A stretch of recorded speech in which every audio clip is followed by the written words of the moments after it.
तर कसं काय मंडळी, मी पुण्यात राहते बरोबर, पण वाटतच नाही पुण्यात राहते, कारण इथे दर 2 दिवसाला लाईटचा इश्यू होतो, पाण्याचा इश्यू होतो, गल्लीमध्ये भांडणं चालू होतात, कुत्रे दिवस रात्रभर भुंकत असतात.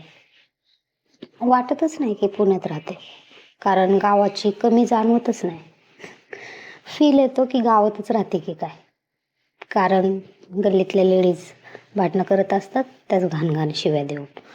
आणि प्यायच्या पाण्याचा तर एवढा इश्यू आहे की एक एक वेळी प्यायचं पाणी विकत आणावं लागतं, आणि सांडायचं पाणी तर 3-3 दिवस येत नाही, असा विषय होतो, कारण टँकरनं पाणी मागवावं लागतं नंतर. आणि लाईट, बाईच्या बत्त्या गुल होतात दर 2 दिवसाला. सकाळचे 6:45 वाजून गेल्यात आणि लाईटचा अजून पत्ताच नाही. तर समजत नाही की खरंच पुण्यात राहतोय की गावात राहतोय, कारण गावाकडच्या पेक्षाही बिकट परिस्थिती आहे सध्या मी ज्या एरियात राहते पुण्यामध्ये. तर तुम्ही देखील अशाच एरियात राहत असाल तर कमेंटमध्ये नक्की कळवा.